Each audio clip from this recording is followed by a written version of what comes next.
On this particular relief, you can see where the Western world through Judaism took a piece of a concept of the creation story from. You can see where the Greek philosophers took a concept of Greek philosophy from.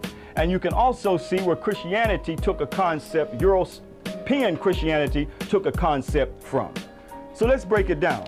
When studying the religion of ancient Egypt, one will quickly realize that the themes and stories of their religion was copy and pasted into what is now the Abrahamic religions. Hermes Trismegistus in Greek mythology, they literally took it from Tahuti. It is here that our ancestors had us study from the 42 books of Tahuti, the god Khnum fashioning man on the potter's wheel out of clay. This is where Judaism took a portion of this to make up their Genesis story with the Sanhedrins around 250 BC. From this relief right here of God fashioning man and woman on the potter's wheel. And they took other concepts of Atum from Heliopolis creation story or the city of On to make up their Adam as a man when actually it was Atum the son.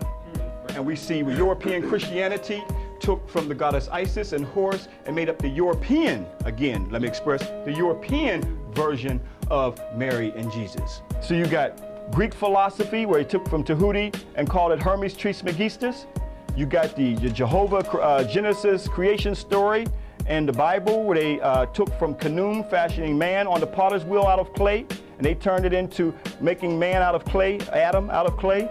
And you also got Christianity right here showing Isis lactating or breastfeeding the holy child Horus, who was born of immaculate conception and virgin birth. This plagiarism of religious stories is important in understanding the significance of the Gnostics, because the Gnostics were one of the earliest sects of Christianity, and their depiction is unsettling. The Gnostics see this physical realm, the third dimension, as a prison created by a demiurge, a prison for the divine. They say each one of us is part of this divinity. This divinity is directly associated with the goddess Sophia, the mother of the planet, the creator of the demiurge. The demiurge himself is described as the god that we know of the Abrahamic religions. An imposter posing himself as God, creating a separation between us and our divinity, the true God. This demiurge, filled with ego, seeks everyone to obey him, to worship him. The serpent in the Garden of Eden within the Gnostic depiction is depicted as a servant of the divine, who persuades Adam and Eve to eat the fruit of knowledge, which grants them with the ability to see past the illusion. This upsets the demiurge, who then banishes them from the Garden of Eden. Keep in mind, this was the original version of modern-day Christianity. And I think Christianity, if you scratch it deep enough, you end up with shamanistic experiences, and you end up with direct connection with the divine. And the early Christians, to my mind, undoubtedly were the Gnostics, and we can talk about that. But then what happens is that the bureaucrats and the money men come in, the power mongers come in, and they hijack this apparatus, and suddenly Christianity stops being about the growth of the spirit and starts being about doing what you're told by the priestly elite, who impose themselves as the only intermediaries between us and the divine. So that, again, that brings me back to this notion that there may be forces at work in the universe which are actively seeking to divert humanity from our purpose here. And this is, again, fundamentally a Gnostic idea. I want to make an emphasis on the serpent, because if we listen to those who have taken ayahuasca, the encounter with serpents is a reoccurring theme in many of the ayahuasca journeys. An entity that many have described to be the mother goddess of the planet has been said to take the form of a serpent, a jaguar, and a green-skinned woman.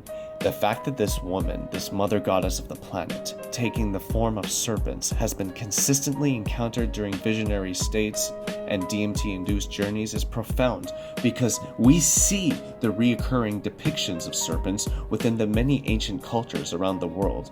These cultures always regard the serpent as a figure of importance and wisdom, and I think this is why our current societal view on serpents is a negative one. It was another method of psychological warfare, which we will get into later. Jesus Christ was described by the Gnostics as a beautiful figure, a teacher, a man who has reached Gnosis, a man who has said that we are all children of God. He advocated a way of life that transcended boundaries and divisions.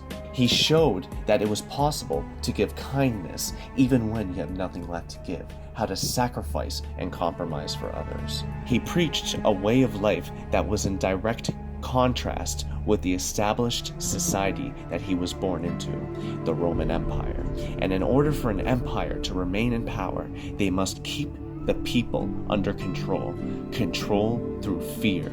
An empire does not want a man showing people how to live a life without the need for an emperor. So they made an example out of him after they publicly crucified Jesus along with his followers. The Roman Catholic Church would then come into fruition shortly after, and thus the beginning of the Dark Ages.